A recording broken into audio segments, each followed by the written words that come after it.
Shalom, salam sejahtera di dalam kasih Tuhan kita Yesus Kristus. Salam sejahtera bagi kita semua, pemirsa Tirta TV yang Tuhan kasihi, dimanapun Anda berada. Senang sekali boleh kembali menjumpai Anda di acara Dia Jawaban. Ya, masih di suasana memperingati Paskah, Hari Kebangkitan Tuhan Yesus Kristus. Dan hari-hari ini tentu kita menantikan saat memperingati bagaimana Yesus naik ke surga. Kita masih juga diselimuti atau diancam wabah epidemi COVID-19. Ya, jadi bukan kebetulan kalau wabah ini menyerang ya bangsa Indonesia, karena bulan-bulan ini jemaat Tuhan diajar untuk beribadah, berbakti di rumah. Ada yang bersaksi kepada saya, ya, menyampaikan curhat kepada saya, mengatakan bahwa ibadah di rumah, sekalipun yang khotbah sama, gembala, tapi kurang kusuk. Nah, itu saudara. Jadi memang kita perlu beribadah itu berjumpa dengan Tuhan. Nah, gembala, pendeta, pengkhotbah, itu hanya sarana. Tapi bagaimana kita beribadah bisa berjumpa dengan Tuhan.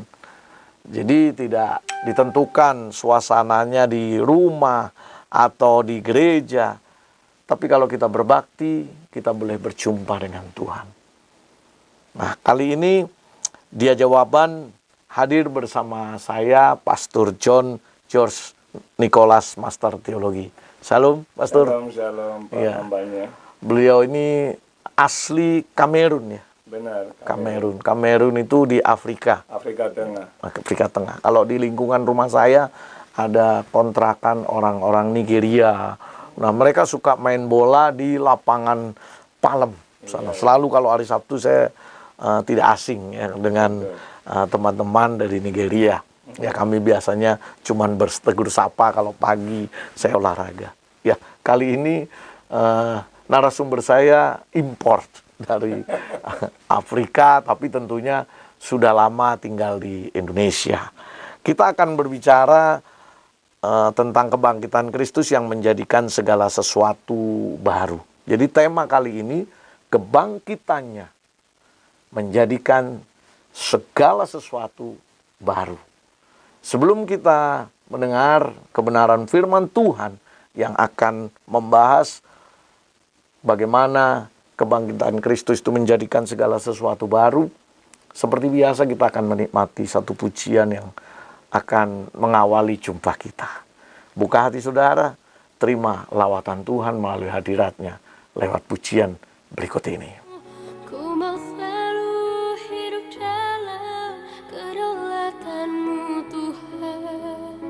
Rajaku, Tuhanku Yesus, lebih dari semua hasratku, ku turut kehendak-Mu, lebih dari cita-citaku, ku ikut rencana-Mu, ku mau selalu hidup dalam kedaulatan-Mu Tuhan, Rajaku, Tuhanku Yesus. Bapa kami yang di surga, dipermuliakanlah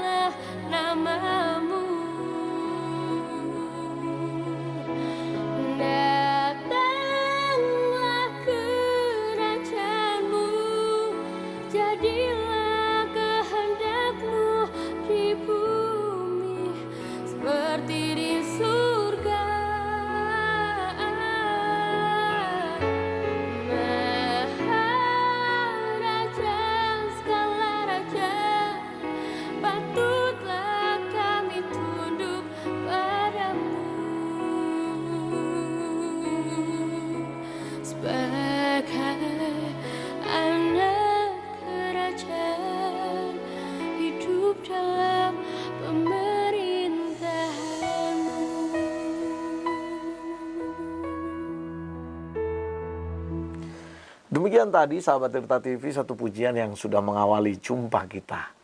Baik, kita akan mendengar satu kebenaran, kebangkitannya menjadikan segala sesuatu baru oleh Pastor John George Nicholas. Saya persilahkan Pastor untuk menyampaikan kebenaran firman Terima Tuhan. kasih kepada hambanya, Pendeta Thomas. Jadi sesuai dengan tema kebangkitannya menjadikan segala sesuatu baru, saya mengajak setiap kita untuk merenungkan firman Tuhan yang terdapat di dalam 1 Petrus 1 ayat yang ketiga sampai 5. 1 Petrus 1 ayat yang ketiga sampai 5 yang berbunyi demikian. Terpujilah Allah dan Bapa Tuhan kita Yesus Kristus, yang karena rahmat-Nya yang besar telah melahirkan kita kembali oleh kebangkitan Yesus Kristus dari antara orang mati kepada suatu hidup yang penuh pengharapan, untuk menerima suatu bagian yang tidak dapat binasa, yang tidak dapat cemar, dan yang tidak dapat layu, yang tersimpan di sorga bagi kamu, yaitu kamu yang dipelihara dalam kekuatan Allah karena imanmu, sementara kamu menantikan keselamatan yang telah tersedia untuk dinyatakan pada zaman akhir.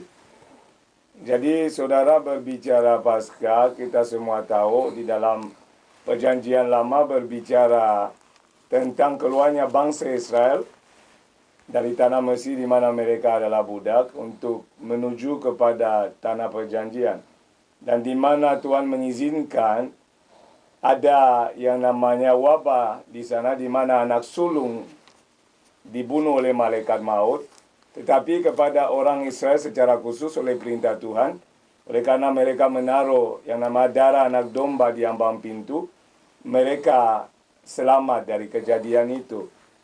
Jadi Paskah artinya melewati maut. Tetapi dalam perjanjian baru, Paskah kita rayakan sebagai peringatan atas kebangkitan Kristus. Dan bicara kebangkitan tentunya tidak lepas dari yang namanya kematian. Karena tanpa kematian tidak ada yang namanya kebangkitan. Oleh karena itu ada 3 hal yang saya temukan dan saya rasa sangat penting untuk kita sama-sama renungkan di momen yang sedang genting ini, di mana virus corona juga mengancam manusia, saudara. Ada yang pertama yang saya temukan, apa saja yang dijadikan baru oleh kebangkitan Kristus. Yang pertama yang saya catat adalah oleh kebangkitan Tuhan Yesus Kristus, kehidupan kita telah dijadikan baru. Saya mengulangi, oleh kebangkitannya, kehidupan kita telah dijadikan baru. Kita bisa melihatnya di ayat yang ketiga, di mana dikatakan, terpujilah Allah dan Bapa Tuhan kita Yesus Kristus, yang karena rahmat-Nya yang besar telah melahirkan kita kembali oleh kebangkitan Yesus Kristus dari antara orang mati kepada suatu hidup yang penuh pengharapan. Jadi jelas di sini dikatakan kita telah dilahirkan kembali.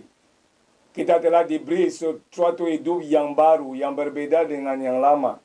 Karena kita tahu manusia setelah jatuh dalam dosa, dalam hal ini Adam, kehidupan manusia dikuasai oleh dosa, sehingga manusia itu kecenderungan artinya adalah membuat kejahatan, kata Alkitab.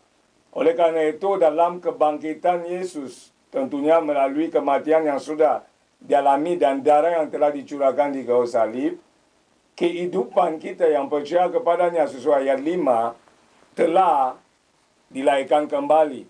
Dilahirkan dari atas, dari Tuhan itu sendiri. Sehingga manusia memiliki kehidupan yang berbeda dengan yang lama.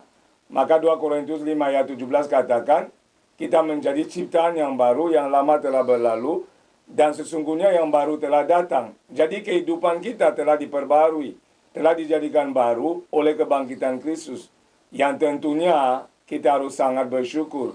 Walaupun saat ini ada masalah pergumulan atau sakit yang sedang menimpa dunia ini. Ini yang pertama yang dapat saya sampaikan di poin ini. Yang kedua, oleh kebangkitan Kristus, pengharapan kita telah dijadikan baru. Pengharapan kita telah dijadikan baru. Ayat yang sama berkata, ayat 3, Terpujilah Allah dan Bapa Tuhan kita Yesus Kristus, yang karena rahmat-Nya yang besar telah melahirkan kita kembali oleh kebangkitan Yesus Kristus dari antara orang mati kepada suatu hidup, perhatikan baik-baik, yang penuh pengharapan. Hidup yang penuh pengharapan artinya bukan sekedar dianugerahkan suatu kehidupan yang baru, tetapi pengharapan kita pun dijadikan baru oleh Tuhan dalam kasih-Nya. Karena sebelumnya manusia dalam dosa tidak punya pengharapan apapun, oleh karena kehidupan di dalam dosa mengakibatkan hukuman yang disebut maut dan yang merupakan suatu kepastian. Tetapi ketika Tuhan menganugerahkan kehidupan kembali oleh kebangkitannya, dalam kehidupan kembali yang diberikan, Tuhan menyatakan juga pengharapan yang baru bagi manusia yang telah ditebusnya. Jadi itu bukan sesuatu yang kosong, tetapi di dalam kehidupan yang baru itu didapati sebuah pengharapan yang sangat-sangat baru buat manusia. Maka Paulus berkata sebelumnya di dalam Roma 7 ayat 24, aku manusia celaka. Siapakah yang akan melepaskan aku dari tubuh maut ini? Kenapa? Sebelum ada kematian dan kebangkitan Kristus, manusia benar-benar telah tidak ada harapan apapun. Manusia hidup, makan, minum, pakai, akhirnya tidak ada tujuan yang pasti. Tetapi melalui kematian dan kebangkitan Kristus yang kita peringati, kita diingatkan oleh firman Tuhan bahwa bukan sekedar kehidupan baru yang Tuhan anugerahkan, tetapi pengharapan kita menjadi baru. Tentunya pengharapan dalam hal apa yang disebut baru, saudara, bukan pengharapan akan dunia ini dan segala isinya. Itu berkaitan dengan pengharapan dari atas, pengharapan di sorga, pengharapan tentang kehidupan yang kekal, saudara. Maka ayat 4 berkata, untuk menerima suatu bagian yang tidak dapat binasa, yang tidak dapat cemar dan tidak dapat layu, yang tersimpan di sorga bagi kamu, bukan di bumi.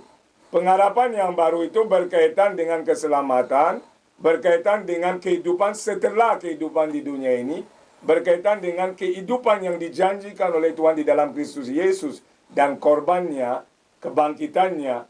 Sehingga saudara, fokus kita melalui pengharapan itu mulai menjadi mengalih kepada al-al ilahi, bukan hanya duniawi. Karena Alkitab mencatat bahwa dunia ini dan segala isinya adalah fana dan sementara.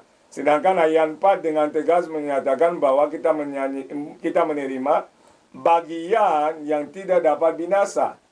Semua yang di bumi pasti binasa, langit akan runtuh, segala sesuatu akan sementara, tetapi dikatakan tidak dapat binasa, tidak dapat cemar, dan tidak dapat layu. Artinya berbicara tentang kekekalan. Itu yang kedua, saudara. Yang ketiga, apa saja yang dijadikan baru oleh kebangkitan Kristus. Yang ketiga, saya catat oleh kebangkitan Yesus Kristus, pelayanan kita dijadikan baru. Oleh kebangkitan Kristus, pelayanan kita dijadikan baru. Kita bisa melihatnya di dalam 2 Korintus 5, ayat 15 sampai 16.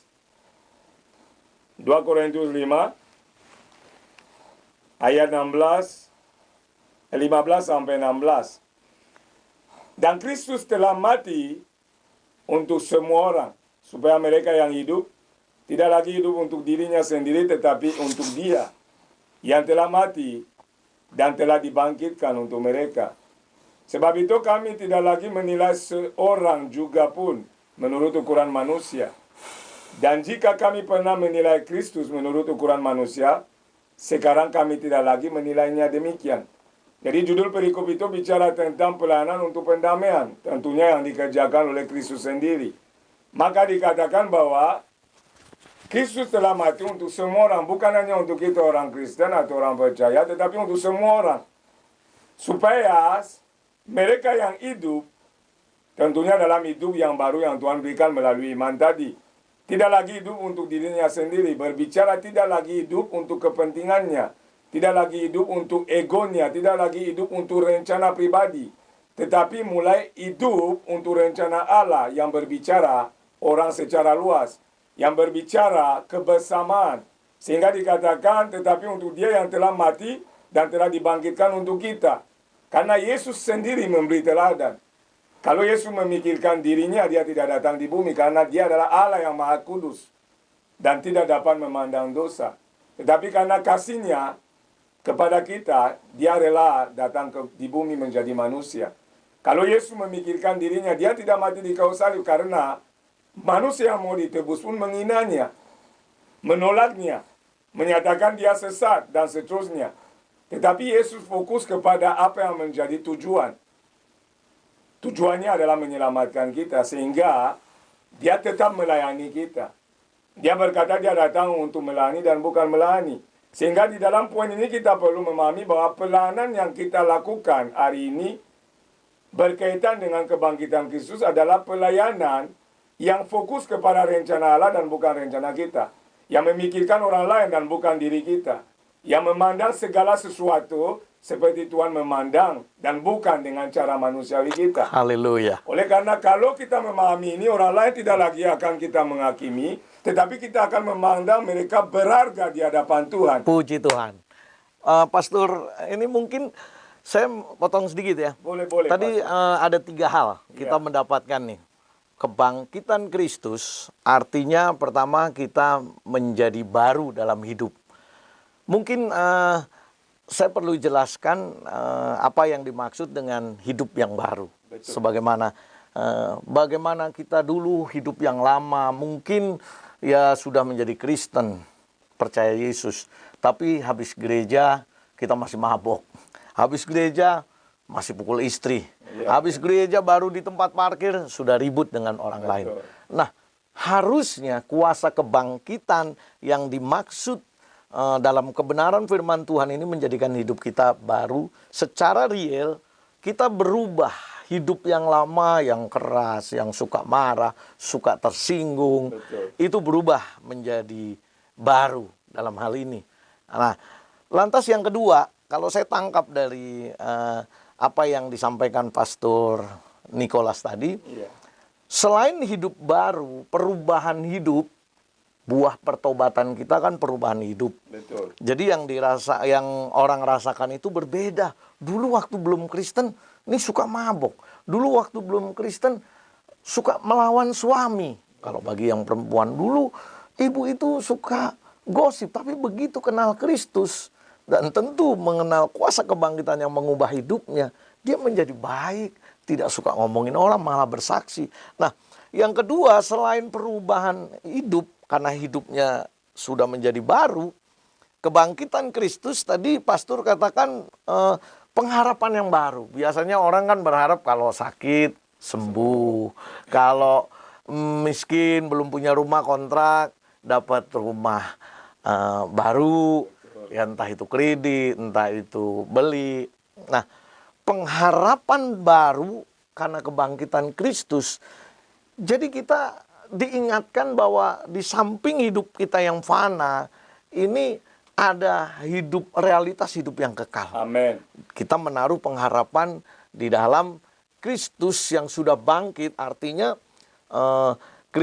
kebangkitan Kristus itu di minggu yang lalu saya sudah sampaikan bahwa bukan hanya bersifat historis, sejarah dunia yang pernah terjadi, tetapi kebangkitan Kristus melegalkan kebangkitan kita kelak setelah mati, bukan akhir dari segalanya. Amin. Melainkan awal atau gerbang memasuki kekekalan, hidup yang kekal selama-lamanya. Dan itu artinya kita menghadap pengadilan tahta Kristus. Amin. Nah, kebangkitan Kristus di sini melegalkan kita juga yang fana manusia, kita akan mati dan bangkit. Dan pengharapan kita kelak bersama dengan Kristus di mana tidak ada air mata, tidak ada duka. Sementara kita di dunia ini semua kita berjuang. Nah, yang ketiga menarik sekali. Kebangkitan Kristus ini memperbaharui pelayanan kita. Dulu kita maunya ya sudah jadi jemaat orang Kristen, tapi maunya dilayani. Kalau sakit didoakan, kalau menikah diberkati, bahkan mati dikuburkan gitu. Tapi kebangkitan Kristus memperbaharui pelayanan Kristus. Tadi Pastor Nicholas mengatakan bahwa Kristus sendiri tidak hanya memperdulikan dirinya sendiri, melainkan memperdulikan orang lain. Jadi sahabat Tirta TV yang Tuhan kasih, ada 3 berkat yang kita dengar melalui kebenaran firman Tuhan yang dipercayakan, disampaikan oleh Pastor John Jos Nicholas. Beliau adalah Gembala GBI Taman Semanan Parakletos, Taman Palem Lestari. Gembala GBI Parakletos Taman Palem Lestari Cengkareng. Kita sudah diberkati dengan 3 hal. Nah, mungkin dalam waktu yang singkat, Pastor mungkin lebih menjelaskan lagi dari 3 hal yang saya sudah garis bawahi tadi, bahwa kita dibaharui dari hidup yang lama, yang suka memberontak, tidak patuh, tidak taat, lalu pelayanan kita juga dibaharui, pengharapan kita sekarang bukan hanya pada barang dunia fana, tetapi menghadapi realitas kekekalan. Kelak kita harusnya berharap boleh bersama-sama dengan Kristus atau diadili dan masuk neraka. Mungkin ada hal lain yang bisa memberkati pemirsa Tirta TV. Oke, baik. Pendeta Thomas, terima kasih. Jadi saya sangat diberkati dengan khotbah yang minggu lalu dan dengan penjelasan tadi, dan kelahiran baru terbukti ada yang namanya buah roh, di mana Pendeta Thomas tadi jelaskan dari kasar jadi lembut, dari orang yang cuek menjadi ada tanda kasih. Artinya kelahiran baru itu benar-benar adalah sesuatu yang dilihat oleh orang lain. Dia nyata dan tidak bisa pura-pura. Dia akan ada buahnya yang mulai dilihat, sehingga firman Tuhan katakan kita akan mengenal seseorang dari buah yang dia munculkan. Jadi itu poin pertama. Jadi kelahiran baru itu adalah sebuah anugerah yang Tuhan beri. Tetapi anugerah itu pasti akan mulai dilihat oleh orang lain, karena orang lain akan menikmati hal itu karena dia bersifat berkat. Jadi lahir baru yang dimaksud hidup baru itu lahir baru. Lahir baru di dalam kasih Tuhan. Baik. Nah, jadi orang akan menikmati karena dia bersifat berkat dan pasti menjadi terang buat orang lain. Jadi yang kedua, di saat dikatakan pengharapan, saya tahu semua manusia punya pengharapan tertentu.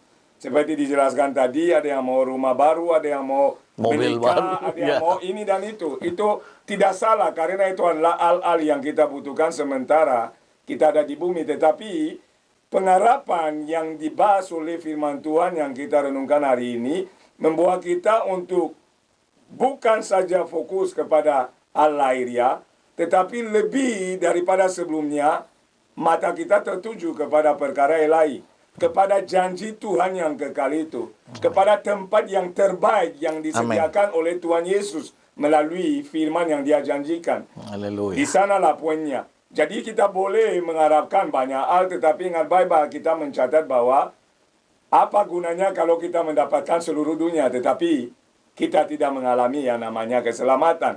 Artinya itu adalah yang paling tertinggi. Yang terakhir, pelayanan itu penting karena hari ini banyak orang melayani dengan motivasi kadang-kadang yang salah. Kita tidak menghakimi. Artinya ada orang yang melayani cari popularitas, ada orang yang melayani cari keuangan, ada orang yang melayani. Mungkin ada contoh di dalam Alkitab, itu Yunus. Betul. Dia melayani tanpa kasih Tuhan. Dia memang melayani tapi melakukan tugas. Ya. Dan banyak setuju, orang. Pak Pendeta. Ya. Maka Yunus ketika diutus Tuhan memandang orang di mana diutus itu dengan cara Yunus sendiri. Iya. Dia tidak memandang mereka dengan cara Tuhan memandang mereka. Bahkan ketika Niniwe diselamatkan, dia marah kepada Tuhan. Karena cara pandangnya justru tidak sesuai dengan yang Tuhan mau. Ini yang saya sebut pelayanan diperbarui. Jadi cara kita memandang orang yang kita layani pasti berbeda. Cara yang kita melayani mereka pun akan berbeda. Dengan kasih Kristus. Dengan kasih. Karena itu menjadi fokus. Puji Tuhan. Haleluya. Terima kasih Pastor Nicholas untuk kehadirannya memberkati pemirsa Tirta TV. Baik pemirsa Tirta TV, tadi sudah saya garis bawahi apa yang disampaikan oleh Pastor Nicholas, bahwa kebangkitan Kristus membawa minimal 3 dampak ini. Hidup kita dibaharui, ada buah hasil pertobatan kita yang dapat dinikmati, berdampak baik bagi orang lain. Amen. Jadi kalau kita menyatakan pengikut Kristus yang sudah bangkit, tentu orang lain melihat, wah berbeda dari dulu sebelum mengikut Kristus. Karena apa? Karena dulu cerewet, tapi sekarang lemah lembut, penuh kasih. Amin. Dulu sukanya tersinggung, tapi sekarang nggak baperan. Nah, itu perubahan hidup. Hidup yang dibaharui karena kuasa kebangkitan Kristus. Amin. Yang kedua, pengharapan kita bukan hanya pada hal-hal lahiriah. Mungkin hari ini kita sakit. Mungkin hari ini ada saudara kita yang terkena COVID-19 virus corona. Tetapi kita tidak lantas kecewa dan marah kepada Tuhan. Kita berdoa bahkan kiranya Tuhan menyelamatkan, yang buat yang terbaik. Kalaupun Tuhan panggil, kita akan berada bersama dengan Yesus. Amen. Dan yang ketiga, pelayanan kita melayani dengan hati Kristus. Kuasa kebangkitan Kristus memberi kemampuan bagi kita untuk melayani jiwa-jiwa dengan penuh kasih. Amen. Kiranya kebenaran firman Tuhan yang sudah kita dengar bersama lewat acara Dia Jawaban kali ini boleh memperbaharui iman kita kepada Tuhan. Ingat, di rumah saja. Kita menolong para medis agar mereka bertugas di sana, di garda depan. Kita berdoa di rumah. Dan kita nikmati hadirat Tuhan. Sampai jumpa pada acara Dia Jawaban setiap hari Sabtu, jam 8 pagi. Tuhan memberkati. Shalom. Shalom. Ku mau selalu hidup dalam kedaulatan-Mu Tuhan, Rajaku, Tuhanku Yesus. Lebih dari semua hasratku, ku turut kehendak-Mu. Lebih dari cita-citaku, ku ikut rencana-Mu. Ku mau selalu hidup dalam kedaulatan-Mu Tuhan, Rajaku, Tuhanku Yesus. Bapa kami yang di surga, dipermuliakanlah nama-Mu. Datanglah kerajaan-Mu, jadilah kehendak-Mu di bumi seperti di surga.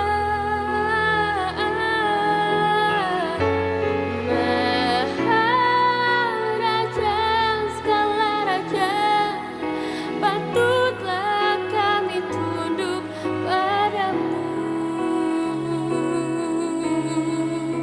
Sebagai anak kerajaan, hidup dalam pemerintahan-Mu.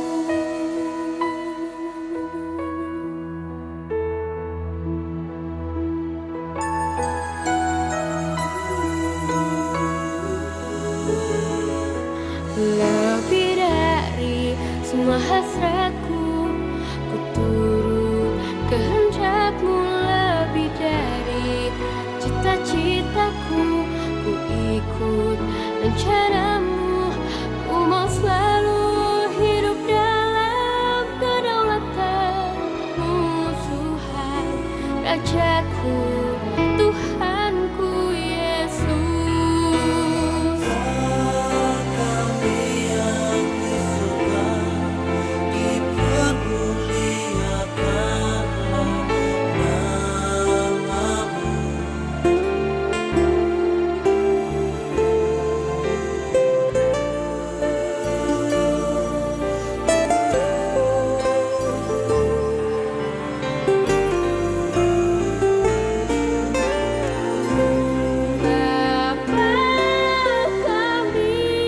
di surga, dipermuliakanlah nama-Mu. Datanglah kerajaan-Mu, jadilah kehendak-Mu di bumi seperti di surga. Dalam hidup